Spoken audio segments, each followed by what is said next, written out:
by a show of hands, who here is bilingual? Me too. Okay, by a show of hands, who would like to learn a new language, even if you are bilingual? Okay, so when finding a topic to do for my speech, I asked my parents, I said, what's something new that you would like to learn? And they said, well, my mom, she said, well, I'd like to learn how to write in English. And I sort of looked for information on that, but wasn't much. Not what I was looking for. So I changed it to, how can you learn a new language, like speaking? In April 2014, Catherine B. Nelson wrote for Forbes that in school, you are taught as grammatical rules when you learn a new language. It's strict and you have to conjugate this verb and this tense. But she explains that to learn a language, or to be successful in a language, you have to learn to communicate with it, and not use it as a tool. Now, use it as a tool to communicate, but not as strict rules to master. So here today, I will tell you that learning a new language is highly beneficial to the adult brain, and for it to be useful to you, it has to be fun and interesting for you to want to learn it. So an adult brain. To begin this speech, I will show you that learning a new language is not something only for a child to learn, but it can also be for an adult. It's never too late to learn a new language. And I will give you 4 easy steps to learn a new language today. So, as I stated before, it's never too late to learn a new language, and it's beneficial to you.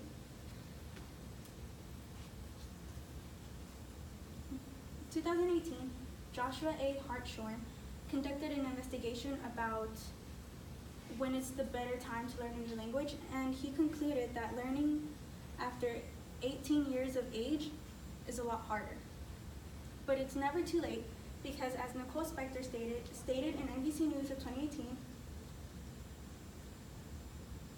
the reason children learn easier is because of their neuroplasticity. Neuroplasticity is basically the way the brain adapts to the different environment to learn new things. And she does state that although it is so much easier for a child up to 10 years of age to learn a language, it is only because their brains are still molding. They can mold their brain to any way they want. So, and when they learn, they're not thinking about it, they're just doing it. That's the natural cue that they get. Adults, by the way, do not, because our brains are already molded to what we've experienced. So bringing something new is always going to be harder, but it's not impossible. So the first step to learning a new language is knowing what your learning style is. Are you a visual learner or an auditory learner? To figure this out, you can do tests that are online mostly to help you learn what type of learner you are, or you can straight up go and ask a psychologist. The second step is to find a language that interests you. Is it the culture? Is it the food? If you can immerse yourself into that culture, you'll want to learn more about it, and the best way to know a culture is to be able to communicate with them. Being able to find a language that interests you also helps you commit to learning, and find a new hobby, maybe.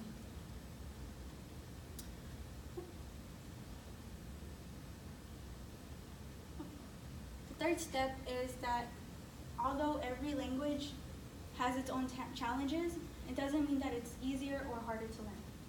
And the language may have a different alphabet, but doesn't make it harder to learn. A language that has the same alphabet as the English alphabet is just as easy to learn as maybe Arabic.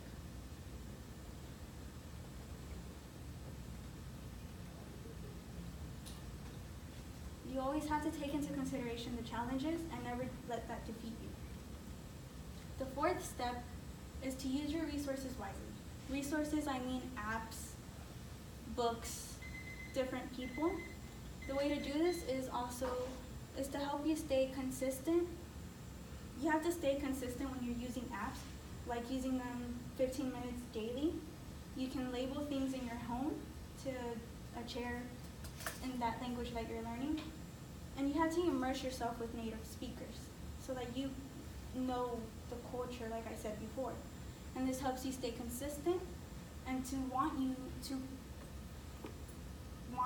to practice intensely.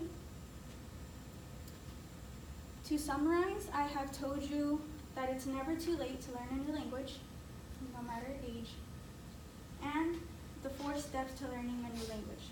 You have to know your learning style. You have to find an interest in that language. You have to remind yourself that there's always a challenge to something new. And lastly, that you have to find resources and use them wisely. So,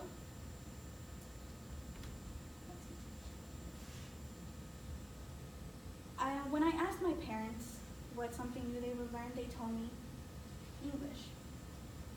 So they are first-generation immigrants, and they're only Spanish speakers. And I thought to myself, well, how did I learn English? Well, now how can you learn a new language now that we're all past the age of childhood? So if they can do it, so can you. And being college students, we need a way to distract ourselves, a way to feel a part of a new community, because that's where we're in.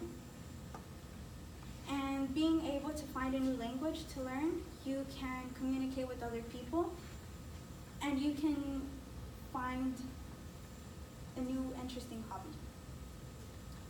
So also another thing I would like to show you are apps that you can use. It's Duolingo. They're both, and Rosetta Stone, they're both easy to use and free, which is something we all like, I hope, free. So I just want to remind you that we may all be busy in our lives, but finding something interesting to do is always a good way to release tension.